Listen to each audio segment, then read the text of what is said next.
அத்திமரம் துளிர் விடாமல் ஆட்டுமந்தை முதலத்தாலும் கர்த்தருக்கு காத்திருப்போர் வெட்கப்பட்டு போவதில்லை. கர்த்தருக்கு காத்திருப்போர் வெட்கப்பட்டு போவதில்லை. நம்புவே இயேசுவை, நம்புவே இயேசுவை, நம்புவே இயேசுவை, நம்புவே இயேசுவை.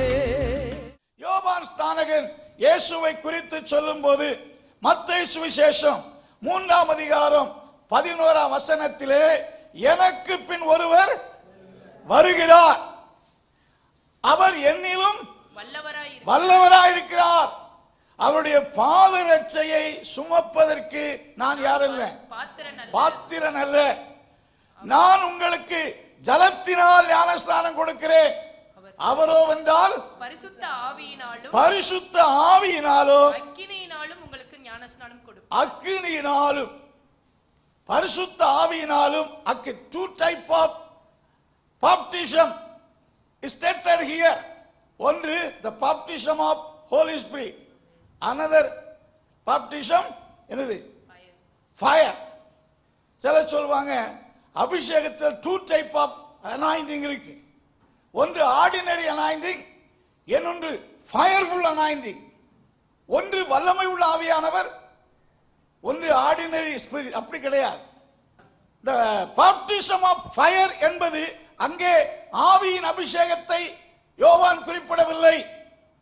நீங்கள் அந்த வசனத்தை பார்ப்பீர்கள் என்றால் சிலர் சொல்வாங்க அபிஷேகம் பெற்றாச்சுன்னா உடம்பெல்லாம் எரியுது, அதான் அக்னி அபிஷேகம் பாருங்கள்.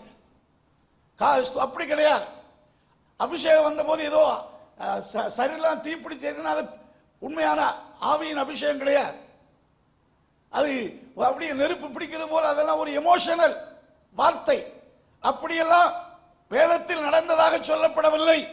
வேதத்தில் இந்த அக்கினி அபிஷேகம் என்பது மக்களை குழப்புவதற்காக சொல்லப்படும் ஒரு வார்த்தை. இங்கே யோவான் ஸ்நானகன் அக்கினி அபிஷேகம் என்பதற்கு டெஃபினிஷன் கீழே உள்ள வார்த்தையில் சொல்லுகிறார். 13ஆம் வசனம் வாசியுங்கள். அப்பொழுது யோவானால் ஞானஸ்நானம் பெறுவதற்கு இயேசு கலிலேயா விட்டு யோர்தானுக்கு அருகே அவனிடத்தில் வந்தார். யோவான் அவருக்கு தடை செய்து, நான் உம்மாலே ஞானஸ்நானம் பெற வேண்டியதா இருக்க நீர் என்னிடத்தில் அங்கே அக்கினியால் சுட்டரிப்பார், பதரையோ அவியாத அக்கினினால். அதாவது நமக்கு பரிசுத்தாவின் ஞானஸ்நானத்தை குறித்து நன்றாக தெரியும். இயேசுநாதர் பரிசுத்தாவி பெறணும், பரிசுத்தாவி எப்படி இருப்பார் என்பதற்கு நிறைய விளக்கம் கொடுத்தார். அக்கினி அபிஷேகம் என்பதை குறித்து இந்த இடத்துல Jesus said nothing about it, ஒன்றுமே சொல்லல. நீங்க யோவான் சொல்லும்போது அக்கினினால் என்று சொல்லும்போது இது the baptism of fire refer to the future judgment. கடவுள் அக்கினியினாலே மக்களுக்கு கொடுக்கக்கூடிய தண்டனையை குறித்து தான் இங்கே சொல்லப்பட்டிருக்கிறது. அதுக்கு வேற எக்ஸ்பிளனேஷன் ஒன்று கொடுக்கப்படவில்லை. தேவன் நம்மை ஆவியினாலே நிரப்புகிறார். அல்லேலூயா. அக்கினி அவிசுவாசிகளுக்குரியது. ஒருவேளை அக்கினியை போன்ற நம்முடைய பாவ சுவாபத்தை பட்சிக்கிற தன்மை பரிசுத்தாவிக்குள்ளே அடங்கியிருக்கிறது. சோ பரிசுத்தாவியானவர் the same. இயேசு பெற்ற ஆவிக்கும் அப்போஸ்தலர் பெற்ற அபிஷேகத்துக்கும் இன்றைக்கு நீங்களும் நானும் பெற்றிருக்கிற அபிஷேகத்துக்கும் there is no any difference. praise God. கர்த்தருக்கு மகிமை உண்டாவதாக. நீங்கள் 2 கொரிந்தியர் 1ஆம் அதிகாரம் 21-22 வாசிங்க. உங்களோட கூட எங்களையும் கிறிஸ்துவுக்குள் ஸ்திரப்படுத்தி நம்மை அபிஷேகம் பண்ணினவர் தேவனே. உங்களோடு கூட எங்களையும், அதாவது உங்களுக்கு என்ன அபிஷேகமோ அதுதான் எங்களுக்குள்ள அபிஷேகம்.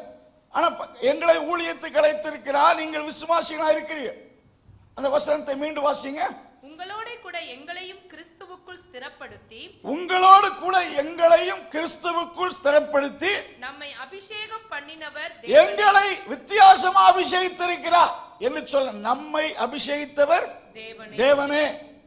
ஆவி என்னும் அடுத்த வசனம், அவர் நம்மை முத்திரித்து நம்முடைய இருதயங்களில் ஆவி என்னும் அச்சாரத்தையும் ஆவி என்னும் அச்சாரத்தை தந்திருக்கிறார், நம்மை அபிஷேகித்திருக்கிறார். ஆகினாலே அருமையான தேவனுடைய பிள்ளைகளே, அபிஷேகத்திலே என்ன கிடையாது? என்ன கிடையாது சொல்லுங்க? வித்தியாசம் கிடையாது. நம்முடைய அர்ப்பணிப்பிலும் நம்முடைய விசுவாசத்திலும் தான் என்ன இருக்கு? ஒவ்வொருடைய விசுவாசம், ஒவ்வொருடைய அர்ப்பணிப்பு வித்தியாசமா இருக்கலாம், ஒவ்வொருடைய விசுவாசம் வித்தியாசமா இருக்கலாம்.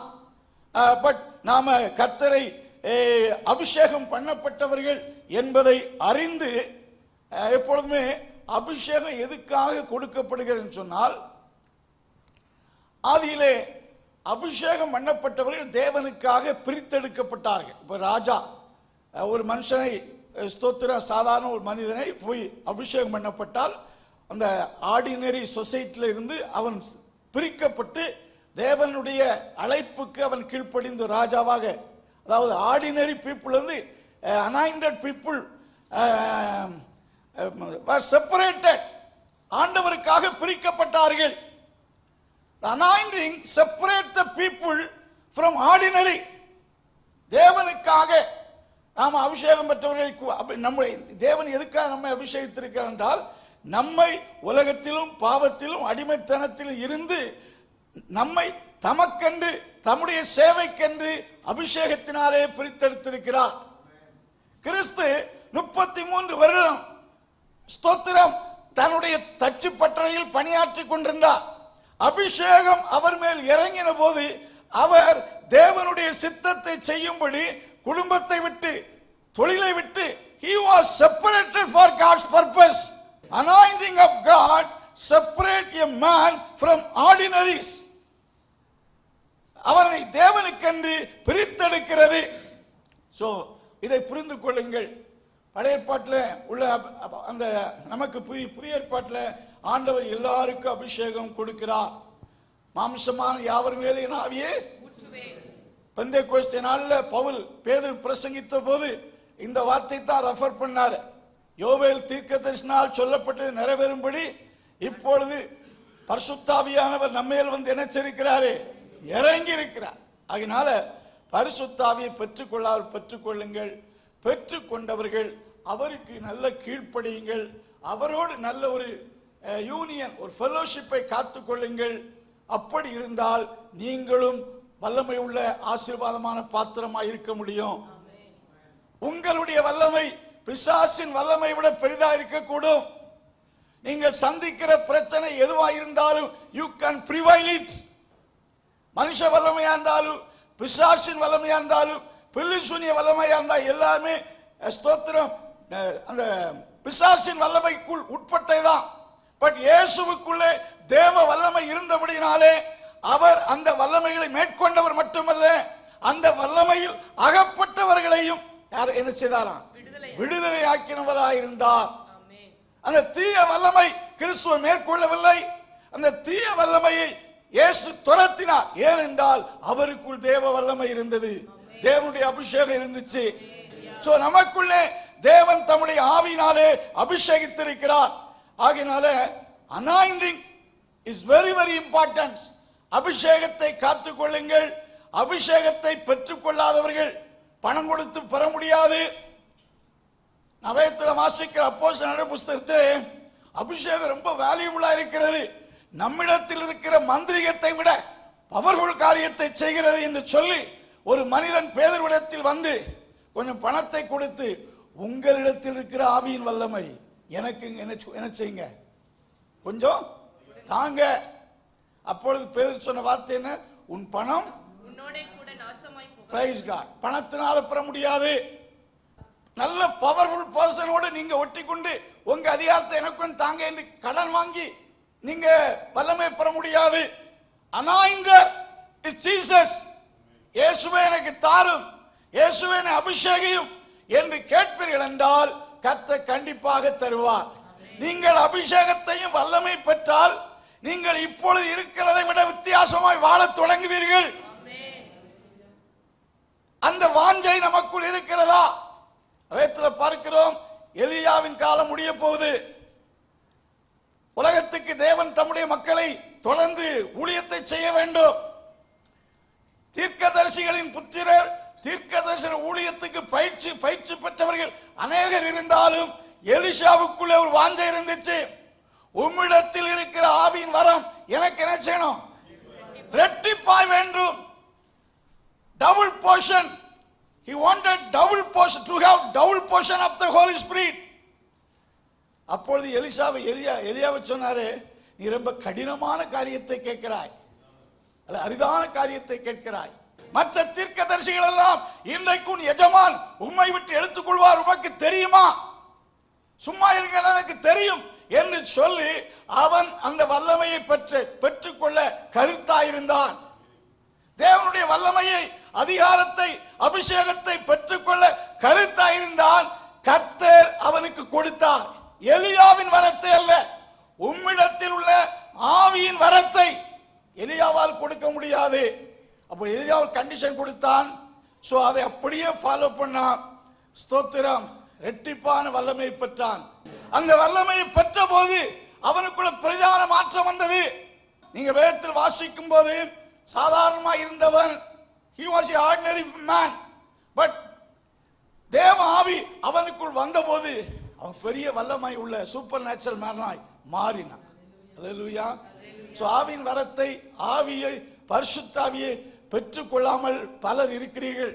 பெற்றுக்கொள்ள ஆசைப்படுங்கள். எலிசாவை போல எனக்கு தாரும் என்று கேளுங்கள். கண்டிப்பாக இயேசு கொடுக்கிறார். பரிசுத்தாவின் அபிஷேகத்தை ஆண்டவர் மாம்சமான யாவருக்கு வாக்கு பண்ணியிருக்கிறார். பழைய ஏற்பாட்டு காலமாயிருந்தால் அபிஷேகம் குறிப்பிட்ட சில மக்களுக்கு தான் கொடுக்கப்பட்டது. ஆசாரியர்கள், தீர்க்கதரிசிகள், இப்படிப்பட்டவர்களுக்கு தான் கொடுக்கப்பட்டது. பட் நமக்கோ ஆண்டவர் எல்லோருக்கும் கொடுக்கிறார். அன்பின் கர்த்தாவே, இந்த நாளுக்காக துதிக்கிறோம். இந்த கொடுக்கப்பட்ட இந்த வார்த்தைகள் நம்முடைய பிள்ளைகளுக்கு ஆசீர்வாதமாக இருப்பதாக, இந்த வாரத்தின் நாட்கள் ஆசீர்வாதமாக இருப்பதாக, ஆண்டவருடைய கிருபை யாவரோடு இருப்பதாக. இயேசுவின் நாமத்தில் ஜெபங்கள் நல்ல பிதாவே.